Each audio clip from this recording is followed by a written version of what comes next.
Hey guys, welcome to my guide on the solo raid Brelshaza. This guide will feature gates 1 to 3 and give you all the tips and tricks needed to cover all the important mechanics as well as techniques for completing them easier. Gate 4 is quite complicated, so that guide will come in a separate video. This guide is not an exhaustive guide going over every single attack pattern, but rather going over the major mechanics of the boss as well as common attack patterns that I think will definitely trip up new players and or one-shot you. And additionally, if there are any battle items that I think are very useful for a gate, I will definitely recommend you bringing those as well. So, starting with gate 1, there's no real required battle items for this gate, so I would just say bring some dark bombs to make sure that you're doing more damage. And also, if you're having trouble landing the counters and the counter mechanic, go ahead and bring some marching flags as well. In this gate, there are going to be two major mechanics. The first one is going to be the golden squares mechanic, and the second is going to be the counters mechanic. The first mechanic will be the golden squares mechanic, and this will begin starting at 85 bars. When this happens, the boss will jump up into the air and land in the center of the stage. When he lands, golden squares will pop up all over the map in the cardinal directions.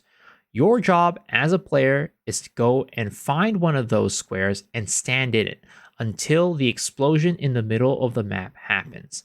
After that, you're free to progress out of the square and start DPSing again normally.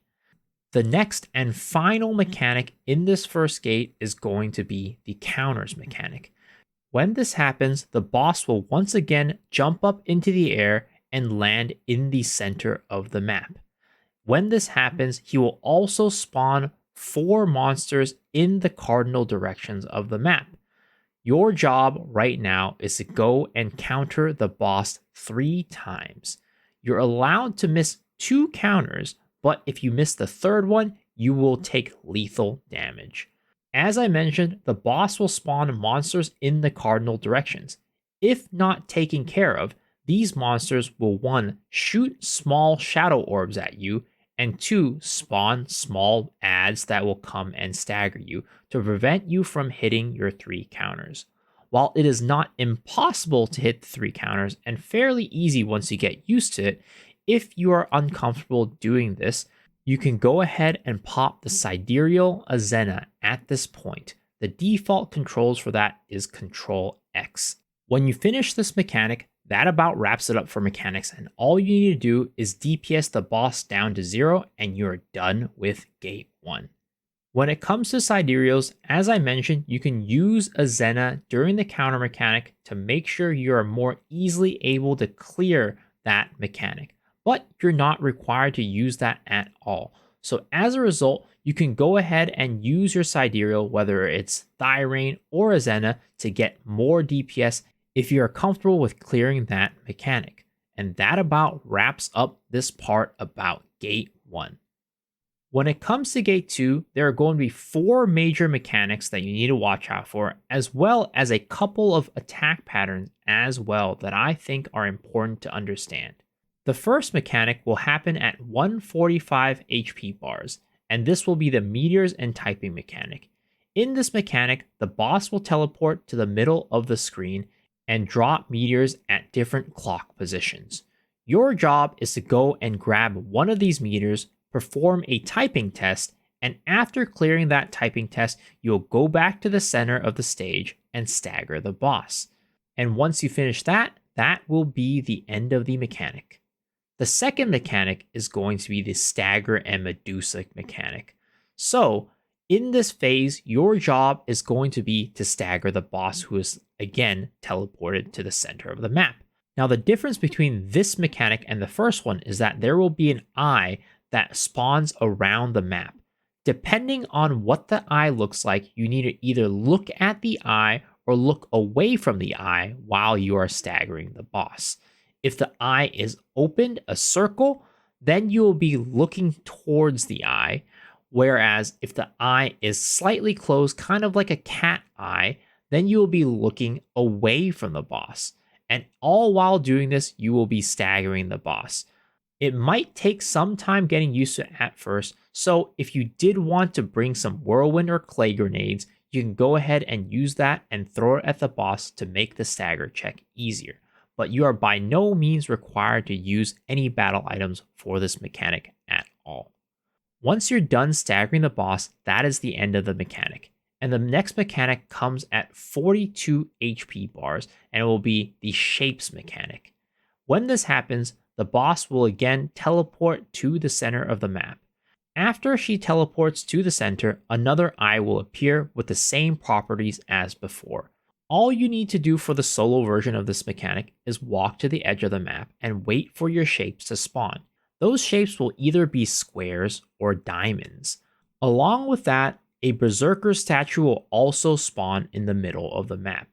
Your job is to go either hit 2 squares or hit 2 diamonds, and depending on the shape, that dictates what you need to do next.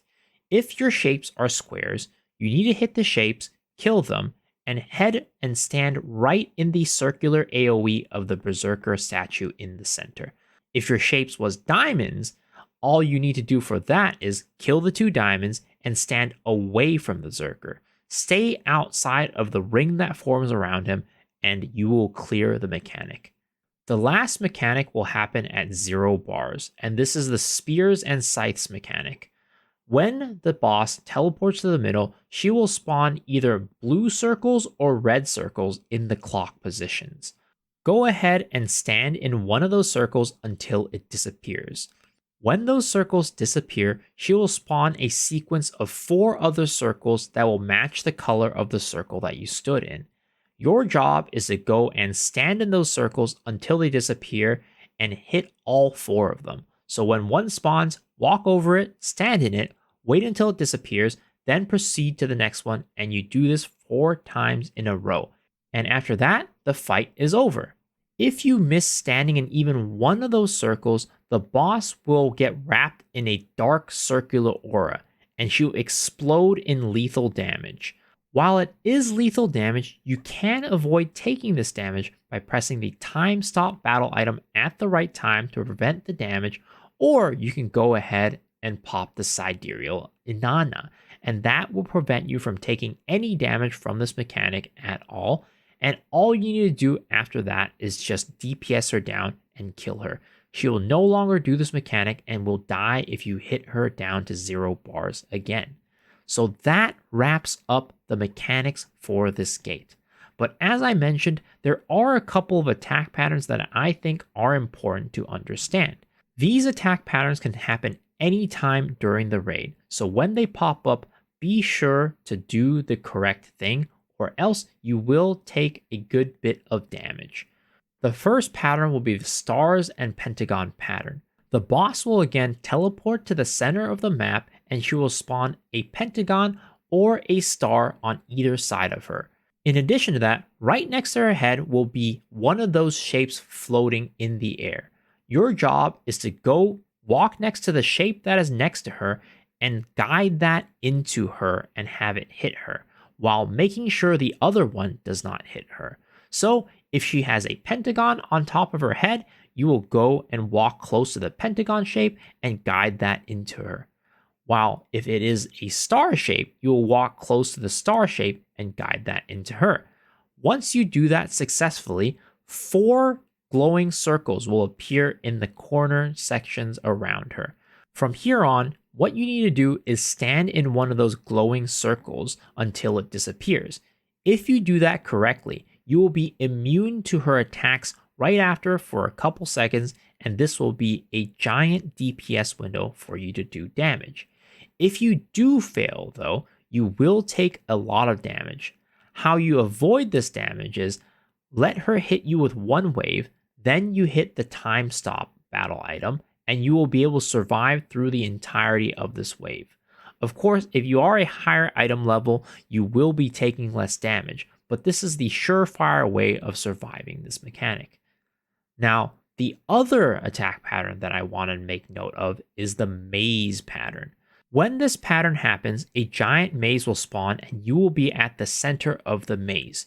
Your job is to look for the yellow circle on the minimap and walk to that circle and stand there in time before the yellow spear on top of your head drops on top of you. While this is happening, red AoEs will spawn on the ground and start exploding outwards towards the edge of the maze. These rings will stagger you if you get hit by them, and in addition to that, the walls of the maze will also stagger you, making it more difficult for you to reach the edge of the maze and stand in the yellow circle. And with that, wraps up the attack patterns for this raid. Now, when it comes to Sidereals, there's really no real required Sidereal in this gate other than potentially using Inanna to save you at the end if you mess that mechanic up. So you can feel free to use the Sidereal Nineveh to do extra DPS along the way if you are feeling like you are lacking any damage. And now we've arrived at gate 3. In this gate, every single mechanic and attack pattern revolves around one overarching mechanic, and that is determined by the color of the boss. The boss can come in 3 colors: red, blue, and yellow, and each of these colors have their own attack patterns and own mechanics attached to them. And for the most part, the boss can be any single color at any single time. So there's no specific order to what color the boss is at that specific bar of health. You will just have to take a look at the boss's color and perform the mechanics based on what that color is. So it's extremely important when you first get into the fight to take a look at the boss and see what color it is. There are going to be 5 points in time where mechanics happen. The first one will be at 170 bars, the second one will be at 120 bars, the third one will be at 95 bars, the fourth one will be at 55 bars, and the fifth one will be at 17 bars. Additionally, the 170 bar, the 120 bar, and the 55 bar mechanics will depend highly on what color the boss is. So, hopping into the fight, you will DPS the boss down until 170 bars, and this will be the first mechanic. This is going to be the first of 3 color mechanics. When you hit 170 bars and the boss is red, this will be a collect and stagger mechanic. The boss will fire a laser from its front corner, and intercepting that laser will be a circle with a diamond inside of it. Go ahead and grab that diamond and you will be frozen still. After you grab the diamond, a dome will form over your body and protect you from the laser.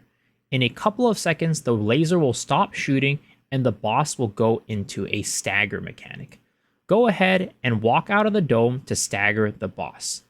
After the boss has been staggered, another diamond shape will spawn either to the left or the right side of the boss. Go and grab that shape now and return back to the dome before the boss starts shooting its laser again. Taking too long to do this will result in a raid wipe. But if the mechanic is done correctly, you will be frozen in the dome and the laser will start shooting you again. After a few seconds, the laser will stop and again you'll proceed to stagger the boss, and after you finish the stagger check, another diamond will appear on one of the sides of the boss and you need to go grab that diamond again and stand in the dome once again. After you successfully do this, the mechanic will be over. So that's the red mechanic. Now, what if the boss was blue? If the boss was blue at the 170 color mechanic, 2 squares will spawn opposite of each other at the perimeter of the map. To determine where these squares will be, take a look at the minimap right now. On the minimap will be dots of various numbers and colors. There will be 1 dot that is green, there will be 2 dots that are purple, there will be 3 dots that are blue, and there will be 4 dots that are white. The squares that are spawning on the map for this mechanic will always spawn on the white and purple dots. Head towards one of those squares and start to stagger it when the stagger bar appears. After you stagger the square, stay close to it so that the explosion hits you and you get a protective bubble. This bubble will protect you from the damage of the cube when it explodes shortly. After the cube explodes, you will be given a typing test. And if you succeed in that typing test, you will be able to be set free and move around freely. The boss will follow up with a laser attack shortly, and if you get hit by that laser attack, it will do significant damage. If you had failed that typing test, instead of being able to dodge that laser, you would have been frozen in place and the laser would shoot you directly in the face. So that's the blue mechanic. What if the cube was yellow? Well, if the cube is yellow, then 2 dark orbs would spawn, one at the location of the blue dots and one at the location of the green dots. Your job is to go to one of these orbs and break it using your damaging skills. Be sure to stay close to the orb when you're breaking it because it will explode into an AoE and give you a buff. This buff will protect you from some of the attacks coming forward in just a few seconds. After you break the orb, a ball of light will spawn and shoot directly towards the boss. At this point, you should head as close to the boss as possible and intercept the orb before it hits the boss itself. If you do this successfully, a dome will appear under your feet, and all you need to do is stagger the boss. All while this is happening, there will be 2 towers on either side of the boss that will shoot little orbs at you that will stagger you. That was the point of getting the shield from the explosion. If you stood close enough to the orb explosion, you will get a protective shield that makes it so you don't take any damage from those orbs. If you did not receive that orb, you will be taking stagger damage from those little orbs flying at you, making the process of staggering the boss much more difficult. And the point of standing in this yellow field is that it will actually increase the amount of stagger damage that you do to the boss. So be sure to stand in that orb to stagger the boss to complete the mechanic. That about wraps up the 3 color mechanics that you can experience at 170 bars. While this is supposed to happen 3 times throughout the fight, it is possible to skip some of these mechanics if you are over DPSing the boss and skipping phases. Next up, at 160 bars, the color of the boss will change. When this happens, the boss will change to a color that has not happened before. For example, if the boss was red initially, the boss can now switch to either blue or yellow. Continue to DPS the boss until 135 bars, and the color will change once again to the last color that was remaining. For example, if the boss went from red to yellow, the next color will be blue. And after that, at 120 bars, the color mechanic will happen again. This color mechanic will operate in the same exact fashion as the color mechanic at the 170 bar line. So if you need a refresh about what the different colors do, be sure to go back in the video and review those clips now. After you finish the 120 color mechanic, you will DPS the boss until about 95 bars. At this point, the boss will turn from a cube shape to a star shape, and this will begin the first major stagger mechanic of this fight. At this point, your job is to take the stagger bar from 100 to 0, and you will have 60 seconds to do so. While you're staggering the boss, it will throw out a flurry of attacks to try and prevent you from hitting that stagger check. While it is not required to throw any battle items or use any Sidereals during this part, you can feel free to use your whirlwind grenades and or use the Sidereals to help you out with this mechanic. Using the Sidereal way will help reduce the stagger bar by a massive amount. Additionally, you can use the Sidereal Inanna to create a field where you cannot get staggered by any of the attacks and take minimal damage, so you can just stagger through this mechanic freely.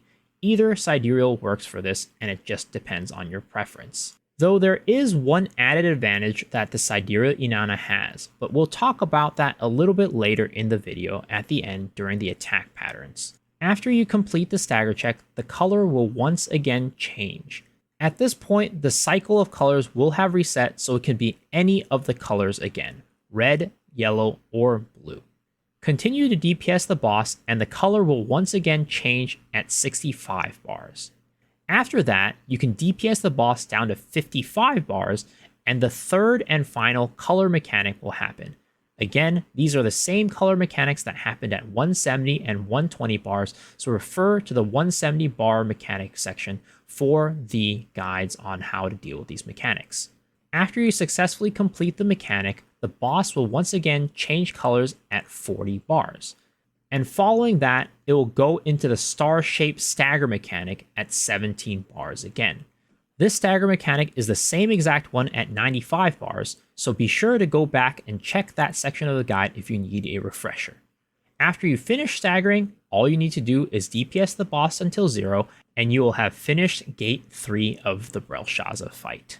Now that we've covered the mechanics, I wanted to go over some of the important attack patterns that this boss has, in addition to some of the debuffs it applies to the player. As I mentioned before, the attack patterns will change based on the color of the boss.